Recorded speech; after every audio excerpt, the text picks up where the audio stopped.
Good evening, everybody. It's lovely to see so many of you here. A very warm welcome on what is an extremely warm day here in London. Welcome to everyone who's made it here to the great room, and welcome, of course, to everyone who is watching online at home too, and there may be some of you watching on catch-up as well. So great to have all of you with us. If you are watching a catch-up, of course, don't vote because your entry won't count and you may still be charged. But we're delighted to do this event. It's been a long time coming. The book that we're going to be talking about was published pre-COVID times, and this is our first moment to do an in-person conversation about the book itself. And if you haven't got your hands on a copy already, I'm reliably informed that there's a 50% off voucher and some books over there, and of course our guests will be here to sign and take your questions as well. My name's Stephen George. I'm the head of media and public affairs here at the RSA, and I joined in March this year. So who better than someone who knows nothing about the RSA whatsoever than to chair this event about its last 300 years. So you're in good company because nobody knows less about the RSA than I do. So you all know more than me, which is good. Of course, we're here in the wonderful surroundings of the Great Room. And the RSA, founded in 1754. So as we approach our 270th anniversary, it's a great moment actually to acknowledge those 3 centuries of amazing work, to look back and, in a sense, look forward as well, as our new CEO, Andy Haldane, sets a new mission, a new direction for the RSA, which we hope will be very much founded on the fellowship. Many of you are fellows of the RSA, but of course founded on the RSA's values and beliefs of many, many decades. And reconnecting with those fellows is a big part of what we want to do here now going into the future with the RSA. If you want to get involved, there's a moment to ask questions after Anton's presentation, and you can do that online as well by using the hashtag RSA Change. And so let me introduce our guide as we go back 300 years or so. The author of this mighty work, Arts and Minds, How the Royal Society of Arts Changed a Nation. Please do welcome the author of that book and our guide this evening, Anton Howes.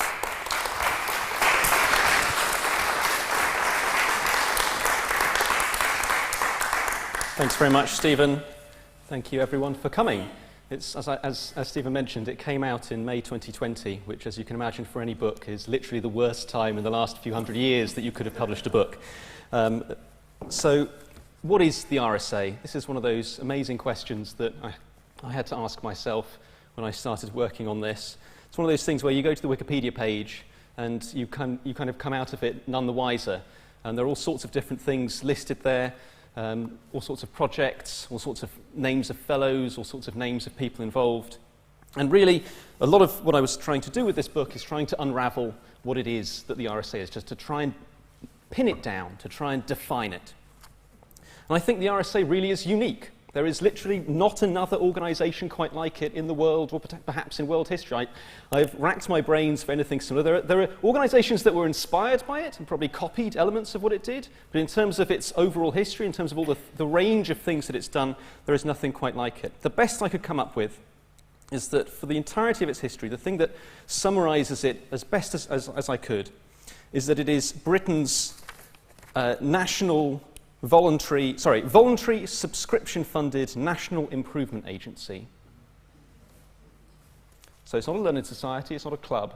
It's Britain's national voluntary subscription-funded improvement agency. And when I say improvement, I mean in anything and everything. Any kind of change that you can think of possible, any kind of improvement you can think of that's possible, that's something that potentially the Society of Arts could get involved in, or perhaps actually has already got involved in. Very often what ends up happening is the society ends up filling the gaps in what it is that other organisations haven't been doing. And then the moment it fills that gap, it then kind of passes on that project and finds another thing to do instead. So, where does it all start? What has it done? I'm just going to give you a very brief whistle-stop tour.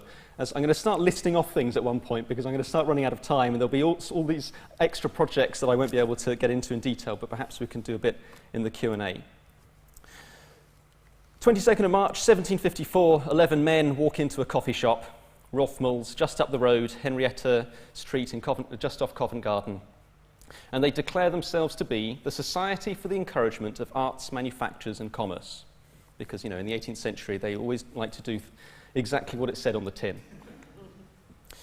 The main organizer of this group was a guy called William Shipley. Now, afterwards, you might be able to spot him just there in the corner of the painting there, kind of holding a plan of the society. William Shipley was minor gentry, essentially an artist, a bit of an art teacher as well, an art tutor. And he had the idea, or really a combined idea, that you could have a pooled fund for the public good. Now, when he lived in Northampton, one of the things that he had done is he had noticed that during winter time, the cost of fuel would go up quite significantly, and in the summer, fuel would be relatively cheap. So one of the things that he did was he canvassed all of the other fellow gentry, all the fellow aristocrats, fellow rich people in and around Northampton, and he tried to put together a fund where they would buy fuel up during the summer months, and they would sell it to the poor during the winter months. In fact, an astonishingly relevant example of something for the public good for today. Did not intend that when I started the speech. So part of it was that it was a pooled fund for the public good. He had this idea that if he could do it for fuel poverty, he could essentially do it for anything. Why not have these collective funds for the public good? The second element of it, though, was prizes. Prizes are extremely cost-effective, he realised. Now, Northampton has a horse fair, and he realised that there seemed to be an absolutely extraordinary amount of effort going into winning extremely small prizes, at least compared to the entire size of the horse racing industry.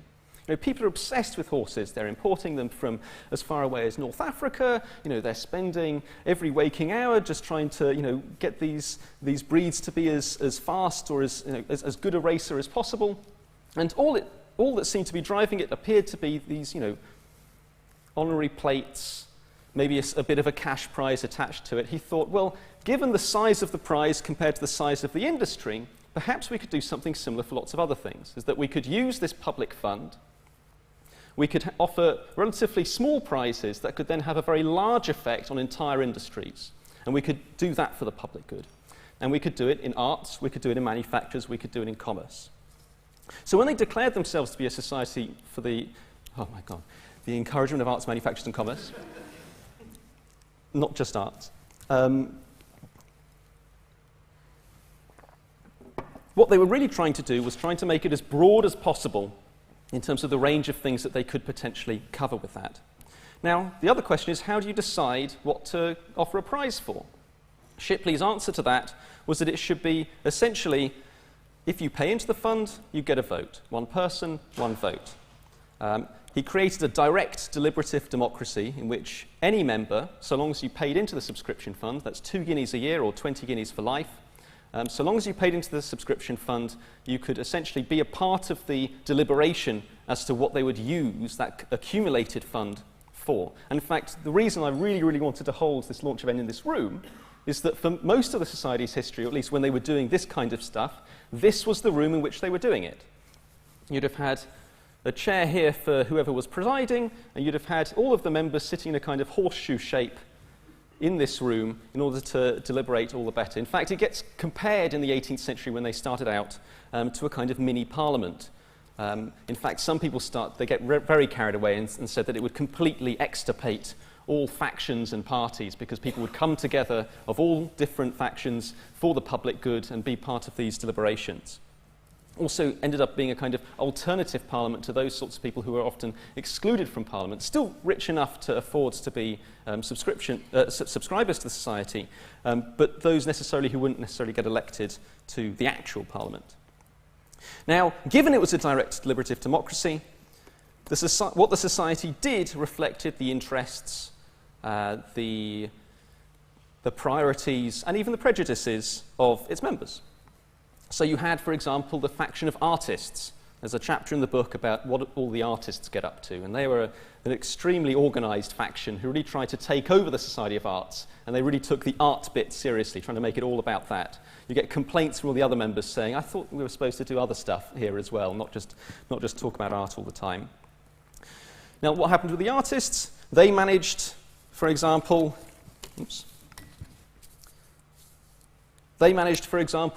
to get the society to focus on things like history painting. Now, the reason you have this fantastic artwork in here is partly as a result of this focus on history painting. History painting is meant to be the highest form of art. There was an 18th century hierarchy. You had still life at the bottom, then you might have landscapes, seascapes, then you'd have poor people, then you'd have rich people, portraits, and then right at the top you'd have history painting, which were meant to be things where the artist would use the most imagination.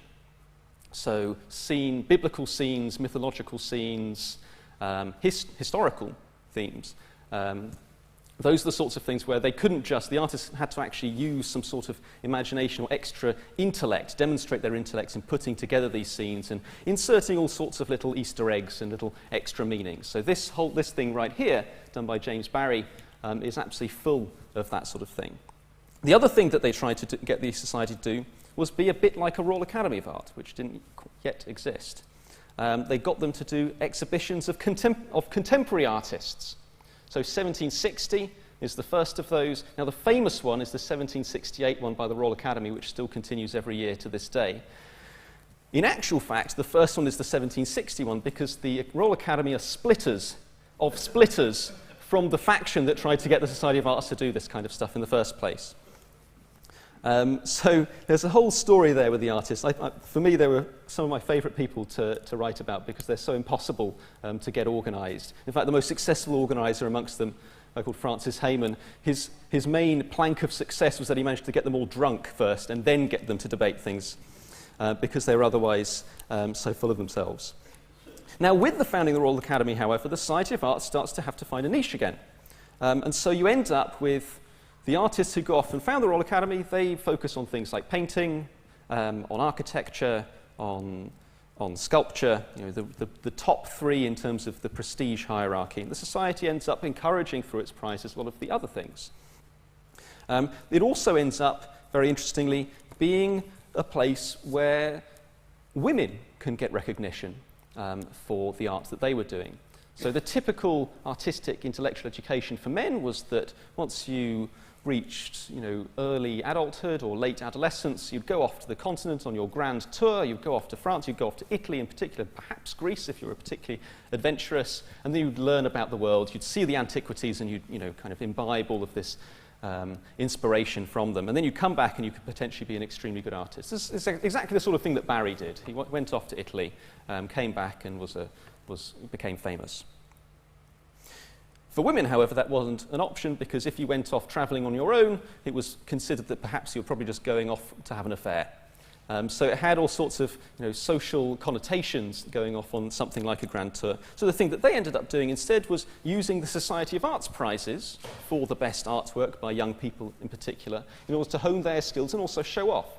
So in this room as well, you end up with it being, for about 100 years, even a bit more, being the kind of place where women would come and get recognised for the art that they were doing. Another element they encouraged through the subscription fund, through their prizes, was, as I mentioned, prejudices, was that they, in terms of their economic policy, a lot of the members of the society were public officials, they were politicians, they were merchants. The prevailing ideology when it came to economics was what we now call, they didn't refer to at the time, mercantilism, particularly when it came to the colonies or the empire. And the idea there with mercantilism was that you could use the colonies for your raw materials, so you grow things or you mine things out in the colonies, you send them over to Britain to feed Britain's manufactures. And so Britain can specialise in manufactures, whereas the colonies can be exploited for their raw materials. And so you end up with quite a few prizes that are to do with that sort of thing, encouraging the growth of particular new plants, encouraging plants to be moved from one part of the world to another to see if it'll work there and be more economically efficient, It also ends up being a point of real contention with some of the American members of the society, people like Benjamin Franklin. Downstairs, the old library or repository of inventions in the 18th century is now called the Benjamin Franklin Room. He actually ends up leaving in a bit of a huff because he gets so fed up with the society's members always trying to make his native land, the 13 colonies that he kind of thought of as being his own home, trying to make them into this kind of subservient place rather than treasuring them as though they were part of the home country, to have manufactures as well as raw materials. So you do end up with those sorts of prizes as well. But the main focus of many prizes, particularly throughout this entire first initial century, are to do with inventions. Very early on, in the 1760s, they come up with a rule that patented inventions shouldn't be allowed to be rewarded. And what ends up happening with that is that the Society of Arts prizes end up going to those people who were too rich to patent. It's beneath them, it's too vulgar, so you get a few aristocratic inventors. Those who are too poor to patent, it was extremely expensive in those days. One estimate places it at around £300,000 in modern money in order to try and obtain a patent in the 18th century. Or the sorts of things that inventors who would ordinarily patent thought was maybe too trivial to patent or was just inappropriate for the patent system. So agricultural techniques, and particularly safety improvements, consumer safety, worker safety, ship safety, things like lifeboats, ventilation hoods for people grinding needles, chimney sweeping devices to prevent kids as young as 4 being sent up chimneys. These are the sorts of things that end up being rewarded for Society of Arts prizes. Now you're probably wondering, if that's the thing that they were founded to do and they ended up doing, why aren't they doing that sort of thing today? Well, unfortunately, by the 1830s, 1840s, the kind of committee work that the members, the subscribers had to do ended up being seen as quite a bit of work. Like being a parliamentarian, they would have to come in, they would have to debate things, they would have to perhaps go off into committees to debate the particular merits of a mechanical invention that's just been submitted, to debate, whether or not such and such a colony ought to be promoted, whether or not such and such an artist ought to be rewarded. The judging work that they're doing is committee work, and it starts to pale in comparison to the delights of infotainment of the 19th century, where you can go off to a lecture somewhere else, you can be entertained with, perhaps a demonstration of a new invention, or finding out about the latest advances in chemistry or photography, etc., etc. All of those sorts of things start to compete with the society's Wednesday evening meetings, as well as all of the extra committee meetings. And so membership starts to decline. And also, at the same time, patenting seems to essentially get cheaper and easier. A lot more inventions start getting patented, and so the range of inventions that end up being rewarded by society seems to be kind of tailing off or veering more towards the trivial end. That at least was the perception at the time. And so the society reinvents itself. Now, there are a few reinventors, but the one who really stands out, who kind of takes over the entire place in the late 1840s through seemingly sheer force of personality, is a chap called Henry Cole. Now, very recently, they renamed a room here after Henry Cole, which I think is extremely long overdue, because he really was the society's refounder in many ways. Instead of being a society focused on prizes, or premiums as they were called, it becomes a society focused on exhibitions, and then a little later, examinations, but also ends up being a kind of tool for Victorian and particularly utilitarian reformers, like Cole himself. So, what do I mean by exhibitions? As an exhibition-holding society, it sets up a few small ones. In this room, throughout this building, it has a few smaller exhibitions of inventions and so on. But the big one that they lead up to in 1851 is the Great Exhibition of 1851, which, bizarrely, a lot of people don't realise is something that the society was essentially responsible for. Now, there is a Royal Commission for the Great Exhibition of 1851, which actually still exists to this day because it was so successful, had such a massive profit, that they not only set up Albertopolis or all of the museums at South Kensington from that fund, but they continue to have some money left over that they still have to give out for various causes. But the executive committee of the Great Exhibition was actually the same committee that tried to get the Great Exhibition going in the late 1840s and early 1850s. So in a way, and really Henry Cole is the main driver behind that as well. Now, the purpose of exhibitions really is something copied from the continent. In France in particular, every few years, since around the time of Napoleon, you'd had small national exhibitions of industry, showing off inventions, showing off essentially all of the things that people were making so that you could compare like with like. You could get manufacturers to see what was the cutting edge in the country. And you could also expose to consumers to show, here are things that you could be buying, here are things that you could be demanding your local manufacturers to be producing. So exhibitions became these engines of improvement, actually encouraging invention by displaying inventions all in the same place and inspiring people to up their game, essentially. And at the same time became extremely useful to governments or to policymakers in general by being able to essentially get a kind of snapshot every few years of the level of technology in the country. And there was this idea of holding a great exhibition, an international exhibition for all nations in the late 1840s in France. And very quickly, the Brits, especially those at the Society of Arts, think, well, just before they get to manage to do that, why don't we pip them to it and do it first? And so the Society of Arts essentially ends up doing that, ends up holding in Hyde Park, initially, the Great Exhibition of 1851, the famous Crystal Palace, with all of these additional effects. Henry Cole's secret agenda, however, and really, I hope that there are about 3 or 4, maybe even 5 chapters in the book that seem to almost be entirely devoted to Henry Cole, because his shenanigans, he gets up to so many things that I can hardly, I think, need a whole extra lecture, I think, to go through all of them. A real character, a sort of rogue for the public good, in the sense that he doesn't seem to have been all that self-serving, but if he had a mission, and his mission was to spread beauty to the masses, to inject beautiful things into people's homes, that ends up being the thing that he uses the Great Exhibition sort of semi-secretly for. So exhibitions is one. There's actually also another exhibition, 1862, which is actually slightly larger, but no one's ever heard of, which the Society was also responsible for. And it's also responsible throughout all of the extra exhibitions that, inspired by the Great Exhibition of 1851, the World's Fairs, which continue to this day, the Society, well up until the early 20th century and into the early 20th century a bit, is responsible for kind of helping the British bit of that get organised. So whenever you had a British delegation at another exhibition in another country, the Society very often, if not always, was involved in some form. Now, one of the things that the Great Exhibition revealed, and this is the kind of strange thing about the historiography about it, by which I mean that when people think of the Great Exhibition, they think of it as this automatic triumph. It's Britain showing off to the world just how great it is, and all these other countries are displaying their wares here, but actually the Brits are still the best. That's actually not at all what the organisers thought it would do. What they wanted to do was show up that Britain was falling behind, potentially, that other countries were very rapidly catching up, and as a result of that, measures need to be taken to preserve British competitiveness.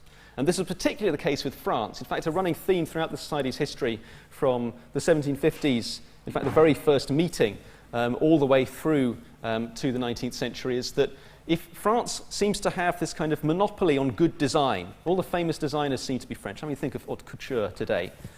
If the French also were to catch up when it comes to manufacturing and industry, if they get an industrial revolution, then Britain's screwed. Right? They can't compete on design. If they're on par when it comes to manufacturing, then Britain's essentially going to lose out to France.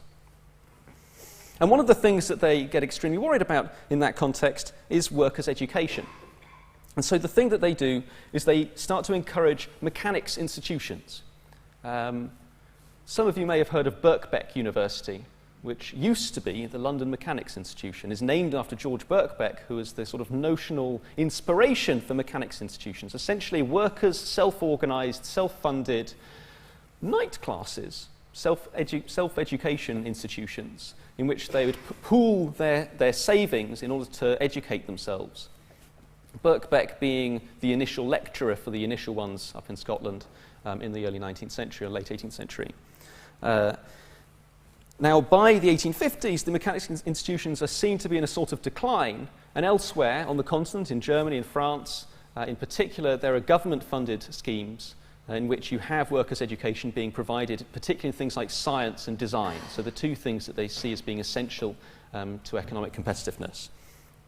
And so the Society takes up the mantle. It becomes the hub of the mechanics institutions, and so you end up with essentially the annual conferences of the mechanics institutions being organised by the Society. The Society's journal, which continues to this day, is originally the journal not only of the RSA, but actually of the union of mechanics institutions, of which it is the head. It's meant to be the kind of gazette for them to share best practice, show who's speaking at which which mechanics institution at which date, that sort of thing. And then the other thing that they end up doing is holding examinations. So they realize that one of the main things that is lacking from mechanics institutions is that there needs to be something coming out of the end of it. The way that one reformer puts it is that we can't expect all of the people involved to be these sort of heroes of self-education, where they'll always be kind of intrinsically motivated to get self-education. What was happening was a lot of them were tending to become a little bit middle class. They were tending to become a bit like infotainment societies. Turn up for a lecture, oh yes, that's very interesting, now I'll just go home and do nothing with it. So the idea of having qualifications coming out of it ends up being their way of trying to reform the whole system. And what ends up actually happening is that, as I explain in the book, and I'll just kind of very briefly glide over it here because it's a whole chapter on its own, is that the society ends up essentially constructing the country, or very large elements of the country's state education system. Henry Cole is a civil servant. After the Great Exhibition in particular, he's put in charge of his own department, the Department of Science and Art. As I mentioned, he's all about beauty for the masses. He actually didn't want the science bit, but he got given it anyway. So he gets the Department of Science and Art, and he uses the society to test the waters to see if there is demand for qualifications, to hold these exams for these people going through the mechanics institutions. And then, once they were successful, he would swoop in and the government would take over those exams, and then the society would move on to another set of exams, test out those subjects, and then again he would swoop in. And that kind of continued throughout the late 19th century, although the society continued to hold examinations well up until the 1980s, when it finally got hived off. And some of you will perhaps have taken OCR exams for GCSE or at A-level. OCR stands for Oxford, Cambridge, RSA, because it's actually a re-merger of, in fact, the three original examination groups that were holding these exams that were taken over by utilitarian reformers, Victorian reformers, to try and create this system. The other thing, however, that ends up happening in the 19th century is that they get involved with all sorts of campaigns, which are kind of bitty in a way, but I think they perfectly illustrate the way in which the society would do something, then kind of drop it, and then move on to other things. It gets involved, for example, in trying to standardize musical pitch, which you may not realize is something that actually needs to be standardized. But it very much does. There is a universal pitch today, but actually it used to be that you could even go to a single city and every single church would have all of the different instruments to completely different pitches. And what was also happening was pitch inflation, which is that because of the nature in which you have to amend things like organs and other instruments in order to just repair them when they get worn out, ended up that the pitch of a lot of instruments were going higher and higher, and the poor singers were ended up going higher and higher and higher as well, and which was becoming a bit of a strain. Another thing they tried to do just outside on Fleet Street and just off Fleet Street was set up public toilets, public conveniences, as they called them. This was the worry that when they held the Great Exhibition of 1851, they were so worried that there would be a kind of influx of people that London's toilet system wouldn't be able to handle it, because of the sheer numbers of people. So they tried to set up a small trial. Sadly, didn't go quite so well. Another thing they're involved with was military drill in schools, which sounds extremely strange. Why were they getting involved in military drill in schools? In fact, it's part of Henry Cole's secret or semi-secret plan to completely defund the armed forces by creating a reserve force taught in schools and then kind of maintained onwards. So you'd have a voluntary armed forces, especially the army. And that way you could defund it and save and spend all of that money on things that he likes, like science and art and education, all these other things. So very kind of extremely sort of convoluted plan, but one of my favourites in that sense as well. They get involved with sanitation reform, in further kinds of education reform. The Mechanics Institution Conference, they give a platform to Maria Gray to set up essentially secondary education for girls, which was extremely neglected comparatively to those of boys. She ends up setting up the Girls' Public Day School Company initially, which became the Girls' Public Day School Trust. So many of the initial people who went to the the women's colleges in Oxford and Cambridge, the very first ones, many of the pupils or the students who populated that were educated by these schools. Many of the famous headmistresses of the 20th century were also educated in those schools. But they gave a platform to her here first.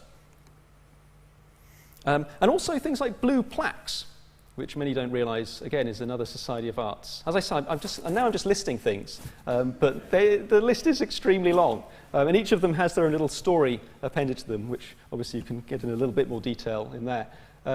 But blue plaques, again, there's a secret purpose to it, which is to try and preserve some of the buildings that were being torn down by Victorian improvers, because before the days of planning laws, if you owned the building, you could do whatever you wanted with it.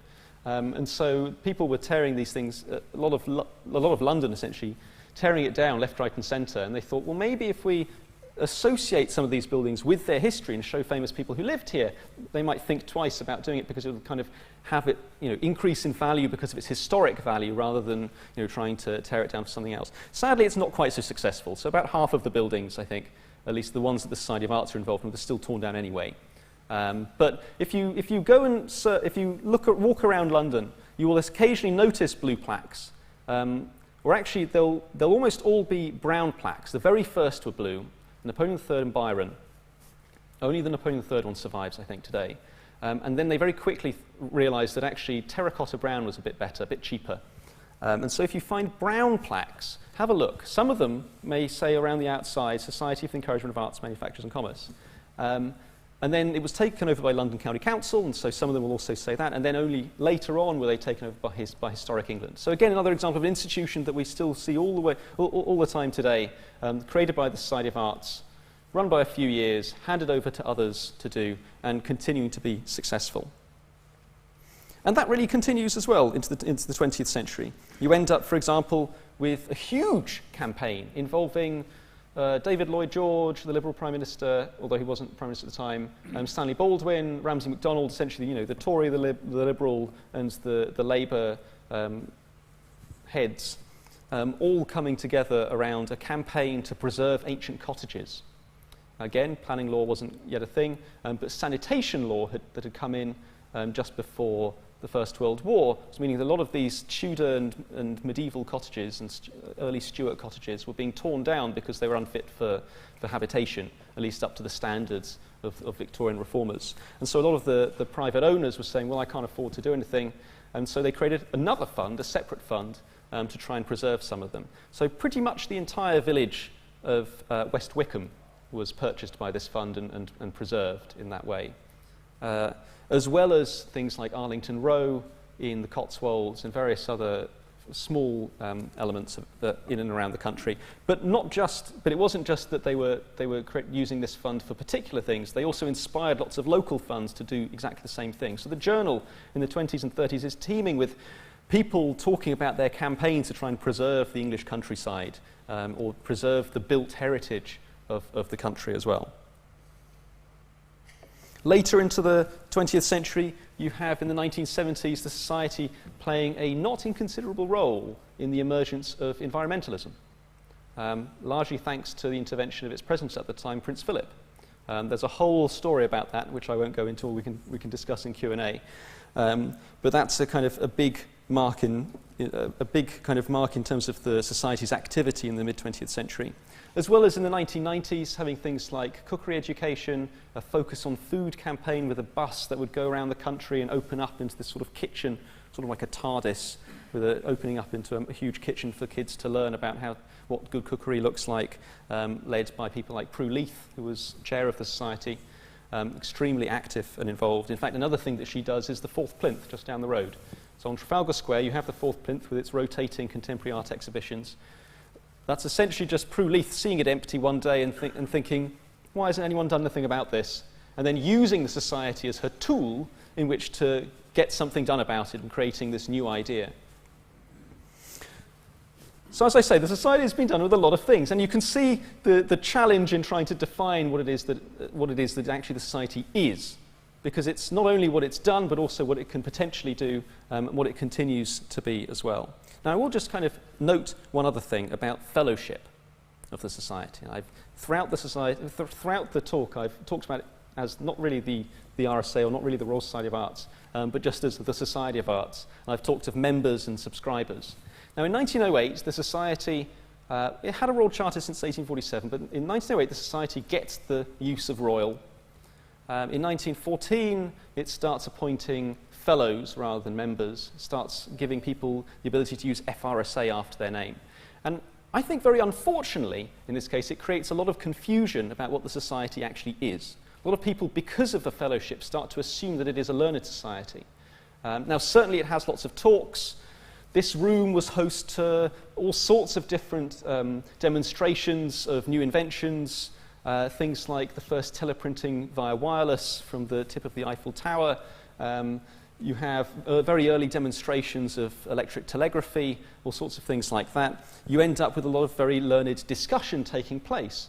But the society was not like other organisations like the Royal Society or the Royal Photographic Society or the Royal Academy of Arts, where fellows are people who are recognised for being people who do, science or art and who are particularly good at doing those things.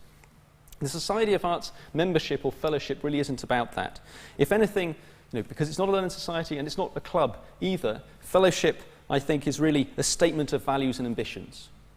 Right? That's what membership in 1754 meant. It meant that you signed up to what it is that the society would do. You would have a role in saying how the fund was used, which doesn't really exist in the same way today, although it happens kind of indirectly. But really it was a statement of saying, I support what the society's aims are, I support the things that it is doing. It means that at least when the society is being sufficiently impactful, it means supporting improvement or betterment in any and every way imaginable. Thanks very much.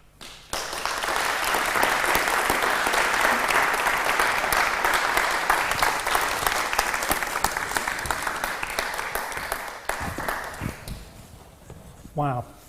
I've got a million questions, and I'm sure you will have some as well. So that was fascinating stuff, Anton. Thank you. I'm going to ask a couple of questions.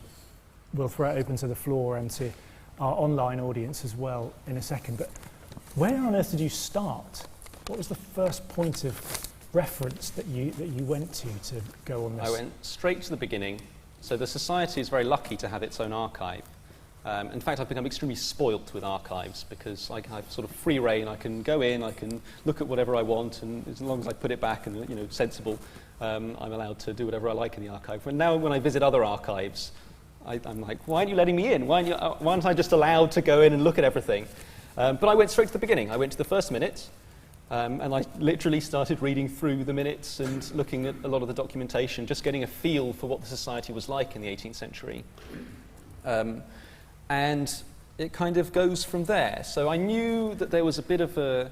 So that there have been older histories of the society. There's one in 1954 by Kenneth Luckhurst and Derek Hudson. There's one in the 1910s by Henry Truman Wood. Both, incidentally, Luckhurst and Truman Wood, being former secretaries of the society. So not just insiders, but basically the equivalent of the CEO today. So imagine Andy Haldane writing, or Matthew Taylor writing History of the Society. That's kind of what those ones were like. And in that kind of 1950s or early Edwardian style, they are often quite dry. They are often kind of catalogues of achievements. Here's just all the things that the society did. But also, so that was a kind of starting point in terms of themes that I knew were there, activities that I knew the society had done. And then it was often about going back and looking at the primary material and working out, what happened. Are there other stories here that can be told in addition to the ones that they've pointed out? Which are the things to emphasize? There's a bit of it, you have to be selective because there's so much. So I think I've kind of given the highlights in this book, and the book's already pretty chunky. I think kind of nicely so, but it's a pretty chunky book with quite a lot of detail. But I really also intend it to be something where historians who maybe have no idea that the society did what it did, which happens all the time, they can see it and they can maybe follow the references and work out that there's whole other books to be told about specific instances or specific projects that can also be drawn out. So in a way, it's almost a kind of precedent for other things that can be researched or other things that can be pulled out. And I have no doubt that in 2054, when it actually is 300 years, that if I'm still alive and still kicking, at least to be able to do it myself, but if someone else might have a look at mine and think, oh, this is rubbish, I'm just going to kind of go back and have a look through all these things from scratch and work out what other stories can be told there. I mean, you mentioned some of the amazing projects and work that the Society's been involved in over all this time, and there's a very celebrated history of famous names who are associated with that work. We've named some rooms after them, and they're well-known historical figures. There's plenty besides who most people in this room, and certainly most people, wouldn't know at all. Who are the kind of hidden heroes for you who we should be celebrating as well? Yeah, I think that's a really interesting question, because what happens is that people like to latch onto the names they're very familiar with. I mean, I'm kind of guilty of it myself. If you look at it, one of the things I mentioned is that Adam Smith, Edmund Burke, and Karl Marx were all at separate times members of the Society, right? Which is just kind of a statement of the fact that it wasn't an ideological or party-affiliated type thing, but it had that kind of broad appeal. Now, those are all names that are very well recognised, but they're not really people who are that involved. Marx uses the library for a bit of work during Das Kapital. Adam Smith seems to come down to hawk the book, The Wealth of Nations.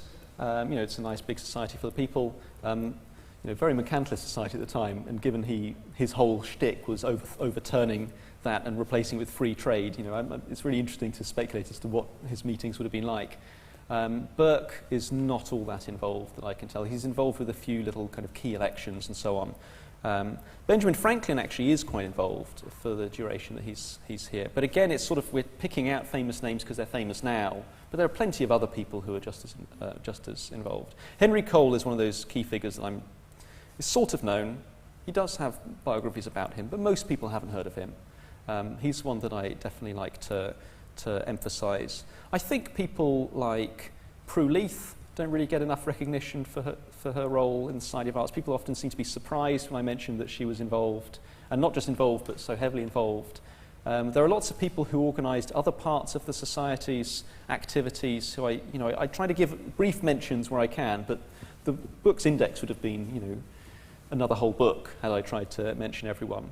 But people like Penny Egan, who was the former director of the Society, Helen Orty, who was involved with something I didn't even mention, which was a kind of continuation of a prize system in some ways up to the present day with the Student Design Awards, very involved in shaping it and how it happened. Christopher Lucas, who was the Society's director in the 80s, who takes the very bold decision to hive off the examinations board, which this is almost like organisational suicide. I've never seen anything quite like it. He cuts, roughly speaking, cuts 3/4 of the staff, 3/4 of the income, the revenue, and the entire operating surplus of the Society of Arts by separating the examinations, because it become an examinations board with this bit attached. So there are people who have these bold decisions like that who I think do deserve a lot more emphasis, at least when we talk about the Society of Arts. One way to put it is that we should actually pay attention to the people in the book rather than the people who are famous who we kind of pull out and recognise. Yeah. We'll open it up to the floor in a second, so get your questions ready. We've had one already online from Eli, who wanted to know, it's a great question actually, how the Society reached out into Wales and Northern Ireland and Scotland and became a truly national organisation in the first beginnings. Well, at the very, very beginning, in a way, the Society is actually inspired by the Irish Royal Dublin Society, what's now the Royal Dublin Society, especially with the premium system, so the prize-giving system. So in a sense, there was already an organisation covering it.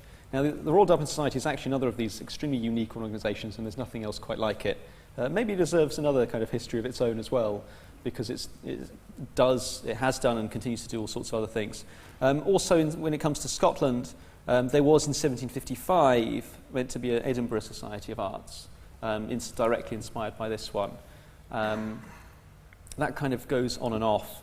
And there was also a Scottish predecessor, which I mentioned in the first chapter, the Scottish Society of Improvers, which then melds into another extremely long-winded named organisation, which the Board of Trustees for Manufactures and Fisheries, I can't remember the exact wording. Very snappy stuff, yeah.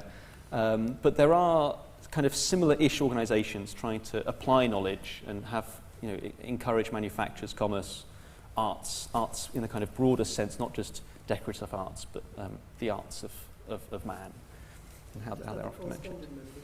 The society set up corresponding members from around the world. Oh, right, thank you. Help to inform and process information out as well.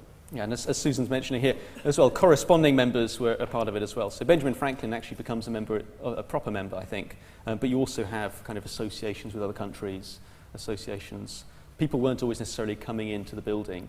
But it is, for all that, it was initially a very London-based society. To be really involved, you'd had to turn up to the meetings. Although, interestingly, there seemed to be proxy votes. So one thing I may not have mentioned in the talk is that women were members from the very beginning. Very, very beginning. So even 1755, you've got female members being listed. What's unclear, however, is whether they actually turned up in the early years. But they seem to have held proxy votes. So they would get... There's definitely evidence of that in the archive, of them kind of sending male members in with their votes attached to do that. And then it's around 1807 that there's a big push to actually get the women to turn up. Now, part of that isn't necessarily that they were excluded. It's actually that a lot of the early female members were excluding themselves, in that the very early society was kind of raucous. Found in a coffee house, a lot of coffee houses and similar venues, being the kinds of taverns, being the kind of places where they were meeting, were seen as very male, raucous, unladylike spaces. So it's kind of inappropriate to go and look at all these potentially arguing men, getting violent, and coffee houses were potentially violent places as well.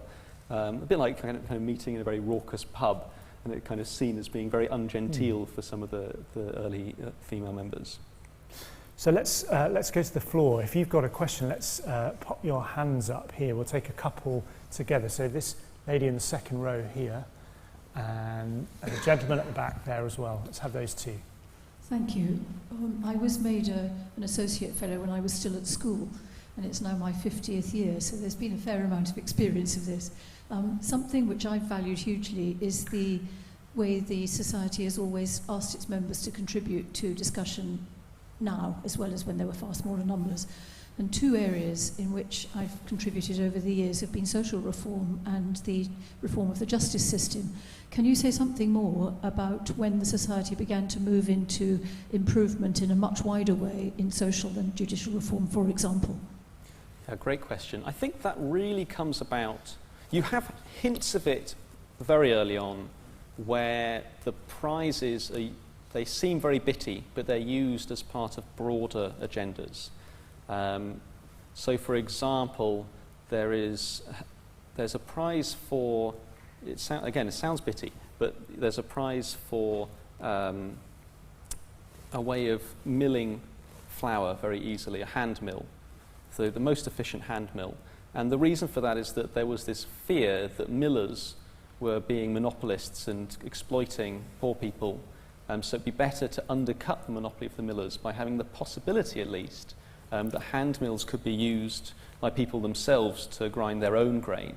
And so there is a kind of social element there as well. And so you actually have loads of the prizes, and I try to touch on a few in the book, loads of prizes where they have these specific interventions that actually have this broader social context that they're trying to, this or social reform agenda behind them.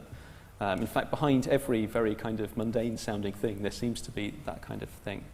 In terms of justice reform, actually, the thing that really stands out would be a big push in the 1800s, so the first decade of the 19th century, to improve or to prevent banknote forgery. I can't really go into the full story because it's quite a long one, but essentially a lot of people were being hanged as a result of banknote forgery. And it was seen as being a huge scandal that the Bank of England was essentially going around killing people for what was something that was kind of their own fault because they were making it too easy to forge. So it was something where they thought we can save a lot of lives just by making these things harder to forge, harder to copy. And so trying to create ways in which that could be done through machinery, through better use of more kind of advanced art, so that you could at a glance see that this was not done by a professional artist and was done by someone in an attic or something, scribbling away, trying to draw a £1 note.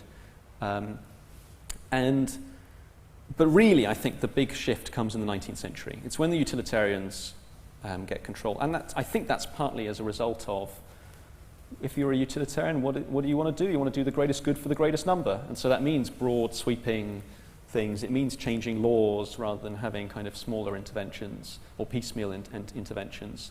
You see it with patent reform in the big patent reform, really arguably the first big patent reform in British history in 1852, which the Society's members are very heavily involved with.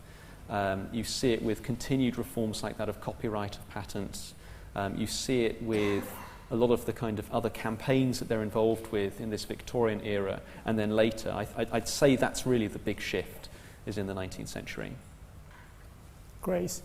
Sir, you've got the microphone in the back there. Thanks. I have a comment and a question. It's not a comment, it's actually a compliment, Anton. Thank you. I don't think, it's very rare that I've actually seen a lecturer so obviously enjoy talking about their work. And I commend you for that. That's really nice. Thanks very much. And my question is about the C word, which is, of course, club. And occasionally I hear fellows refer to this place as the C word, and you mentioned it once. And I wonder if that's been an issue in a history of society where some people would be quite keen to be inward-looking in a kind of Adam Smith kind of screw-outsiders kind of way. So can you talk about that business of the tension between being outward-looking in society for improvement and a tendency possibly among some to be a bit more inward-looking, please? Sure. I think, so this is something I hinted at in the talk, and there's really a whole chapter about this in the book, which I very cheekily entitled Society of Snobs, which is quoting Karl Marx's daughter about going to a society event.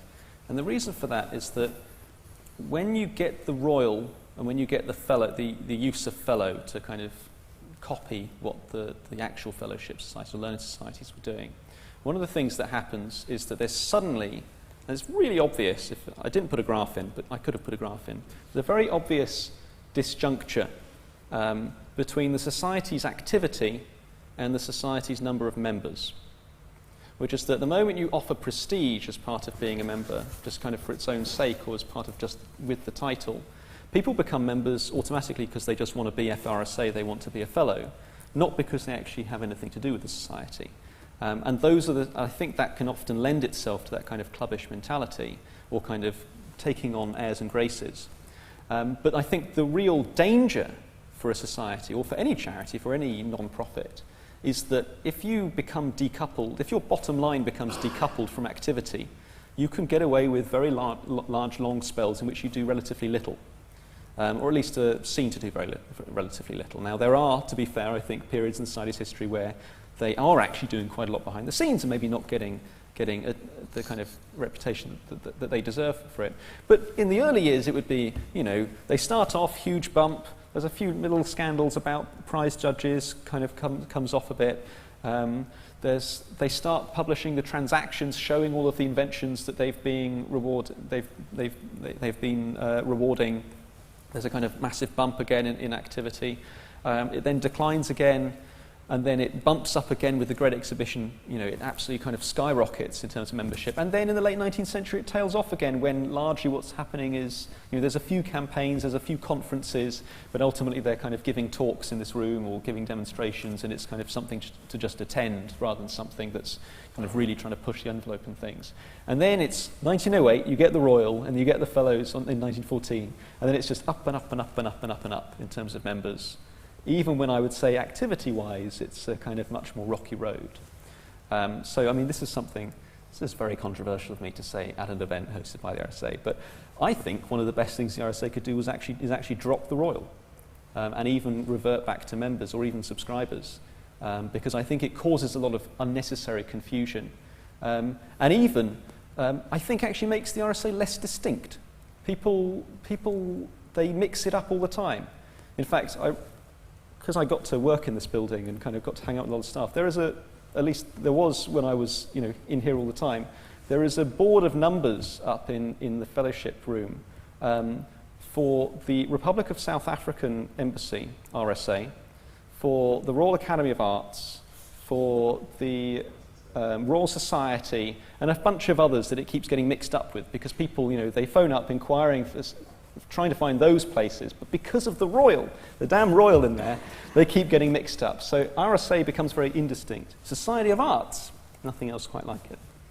Fascinating.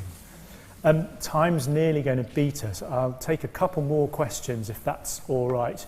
Very super keen in the front there, so one there and one behind. If we do the two questions together and then Anton can respond to those two, and then we'll wrap up. There will be some time after we finish formally where you can get some more to drink and grab a copy of the book, and Anton will be around to ask individual questions as well.